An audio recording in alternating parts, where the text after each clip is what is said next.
Well, people are constantly on the go and sometimes don't make sleep a priority. According to the National Sleep Foundation, 57% of Americans say they don't get enough sleep. Well, if you are dreaming about quality sleep, this conversation is for you. Dr. David Rzutko, Vice President of Medical and Clinical Operations at Priority Health, is joining us for Sleep Awareness Month. Thank you so much for being here with us. Thanks for having me. Yeah, so talk about the importance of sleep. What happens when we're sleeping? Yeah, so when we're sleeping, that's really our mind and our body decompressing, right? So we're laying down pathways for memory, language, speech, etc., and we're really restoring a lot of the body's neurochemicals and transmitters to kind of right all of the things that we've done in the day. So it's a great time to decompress. So talk about the health benefits of getting enough sleep. Yeah, so there's two things here. There's health benefits of getting enough sleep, and then there's negative effects when we don't get enough sleep. And really, as I mentioned, the mind is sort of decompressing when we are sleeping at nighttime. So it's really helping with speech and language development and growth, cognition, memory, etc. And when we're not getting enough sleep, it's doing a lot of the opposite. So we're waking up foggy, we're waking up feeling like, boy, we're just not ready to be started for our day, and it can really lead to a lot of both physical and mental problems. Yeah, so how much sleep should people be getting at night, age group-wise? Right, so the American Academy of Sleep Medicine have put out some general recommendations by age. The quantity of sleep is important, but it's also getting into the deeper phases of sleep. It's called REM sleep, and that's the deep phases where we're actually having dream states. And so when we think about an adult getting about 7 or 8 hours, which is kind of the general recommendation, that's really how many times are you getting into REM sleep or actually hitting into dream states.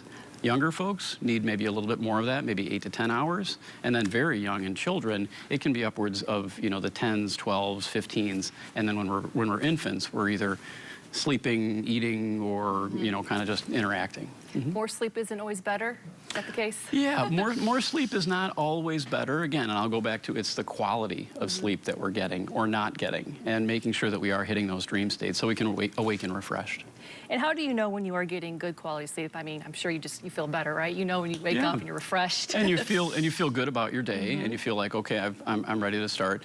Again, if you can remember some of your dreams or hit dream state, that would say that you're getting into good restorative sleep. If you are even having things like physical effects from sleep, so if you're injured or ill, that sleep or as we're waking in the morning time, if you're awakening and feeling like, yes, I'm improving from my day-to-day, that could be a good indication that you're getting good restorative sleep.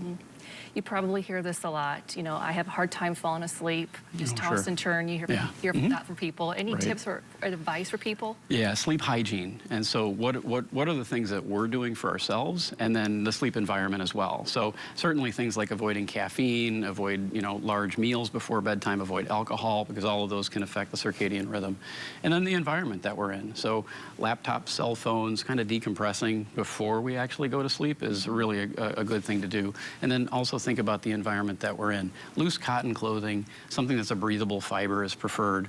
Usually a little bit cooler than warm at nighttime to sleep. And then anything that's got ambient sources of light. So if it's a laptop or a cell phone or certainly a TV in the room, that can really affect our sleep centers of the brain. If we have a external window and there's potentially light illuminating, etc., addressing all of those things to a quiet, dark, kind of a serene place. And those can all really get us back to hitting a true dream state. When should you see a doctor maybe if you are struggling to fall asleep? Yeah, so, it's always advisable that if you think you have a problem or you think you want to bring something to the attention to a provider, do it, right? So don't hesitate to bring a symptom.